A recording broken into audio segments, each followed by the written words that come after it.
Hi అండి, welcome to Neelu Olga's Telugu. ఎవరైనా first time ఛానల్ని చూస్తున్నట్లయితే ప్లీజ్ సబ్స్క్రైబ్ మై ఛానల్ అండి. అండ్ కార్తీక మాసం చివరి రోజు రాగానే అందరికీ గుర్తు వచ్చేది పోలీస్ వర్గం కథే అండి. ఈరోజు అందరూ నదీ స్నానం చేసి నేతితో చేసిన ఒత్తులతో అరటి దొప్పల్లో దీపాలను వెలిగించి నదిలో వదులుతారండి. అలానే ఉసిరికాయ దీపాలు అండ్ పిండి దీపాలు ఎక్కువగా వెలిగిస్తూ ఉంటాం మనము. ఎన్ని ఆటంకాలు కల్పించిన నిర్మలమైన భక్తితో శ్రీ మహావిష్ణువు ప్రార్థించి పోలి స్వర్గానికి వెళ్ళిన కథనే అండి ఈ పోలి స్వర్గ పండగ. పోలి అమావాస్య, పోల్ పాడ్యమి అనేసి అందరూ ఈ పర్వదినాన్ని స్త్రీలంతా జరుపుకుంటారండి. అండ్ ఈ పోలి అచ్చంగా తెలుగువారి కథ అండి. కార్తీక మాసంలోని దీపం ప్రాధాన్యతను, ఆచారాన్ని తెలియజేసేదే ఈ పోలి కథ అండి.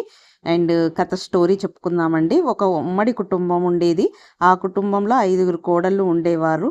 వారందరిలో చిన్న కోడలైన పోలికి చిన్నప్పటి నుంచి పూజలన్నా వ్రతాలన్నా మహా ఆసక్తి ఉండేది.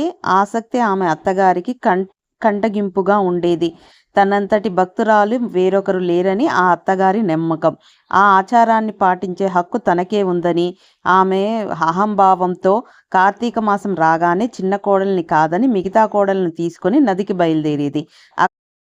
అక్కడ తన కోడళ్లతో కలిసి చక్కగా నదీ స్నానం చేసి దీపాలను వెలిగించుకొని ఈ కోడలు అంటే చిన్న కోడలు ఎక్కడ దీపం పెడుతుందో అన్న అనుమానంతో దీపం యొక్క సామాగ్రిని అన్నీ ఇంట్లో లేకుండా జాగ్రత్త పడి మరీ బయలుదేరి వెళ్ళేది అత్తగారు. కార్తీక మాసంలో పోలి దీపం పెట్టకుండా ఉండేందుకు అత్తగారు చేసే ప్రయత్నాలు సాగలేదు. పెరట్లో ఉన్న చెట్టు నుండి కాస్తంత పత్తిని తీసుకొని దానితో ఒత్తిని చేసేది.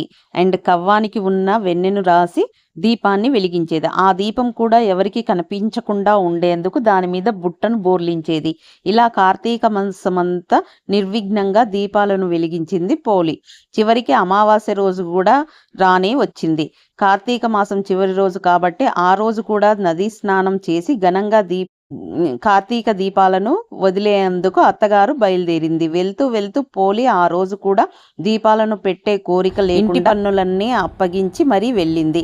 కానీ పోలి ఎప్పటిలాగానే పనులన్నీ చకచకా ముగించుకొని కార్తీక దీపాన్ని వెలిగించుకుంది. ఎన్ని అవాంతరాలు వచ్చినా, ఎంత కష్టసాధ్యమైనా కూడా తన ధర్మాచారాన్ని వదలని పోలినులకు ముచ్చట వేసింది. వెంటనే ఆమెను స్వర్గాన్ని తీసుకువెళ్ళటానికి విమానము దిగి వచ్చింది. అప్పుడే నదీ స్నానం చేసి ఇంటికి చేరుకుంటున్న అత్తగారు ఆమె కోడళ్ళు ఆ విమానాన్ని చూసి అది తమ కోసమే వచ్చిందనుకొని మురిసిపోయారు. కానీ అందులో పోలి ఉండేసరికి ఆశ్చర్యపోయారు. అలాగనే ఆమెతో పాటు తామును కూడా స్వర్గానికి తీసుకువెళ్ళమని ఆతృతతో పోలి కాళ్ళను పట్టుకొని వేలాడే ప్రయత్నం చేసినా ఉపయోగం లేకపోయింది. విమానంలోని దేవదూతలు పోలికి మాత్రమే స్వర్గానికి చేరుకునే అంతటి మనసు ఉందని చెబుతూ వారిని కిందకు దించేశారు. ఈ నేపథ్యంలో తెలుగునాట స్త్రీలంతా పోలిని తలుచుకుంటూ అమావాస్య రోజు ఉదయాన్నే అరటి దొప్పల్లో ఒత్తులను వెలిగించి నీటిలో వదులుతారు. ఇదండి పోలి కథ. కొన్ని అక్షింతలు చేతిలో పట్టుకొని ఈ కథ చెప్పుకొని మన తల మీద వేసుకుంటామండి. అండ్ మీ అందరికీ నా పూజ నచ్చినట్లయితే ఒక్క లైక్ చేయండి అండ్ సబ్స్క్రైబ్ చేసుకోండి నా ఛానల్ని ఫస్ట్ టైం చూస్తున్న వారైతే. అండ్ ఇంకొకటండి, ఎలా చేయాలి ఈ పూజ అంటే 33 ఒత్తులు తీసుకోవాలండి.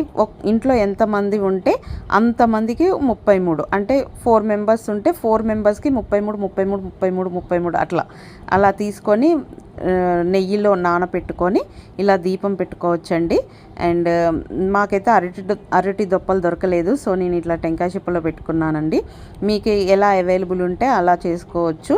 అండ్ నాకైతే ఈ పూజ చాలా ఇయర్స్ నుండి పాటిస్తున్నాను. మీ అందరికీ నచ్చినట్లయితే ఒక లైక్ చేయండి.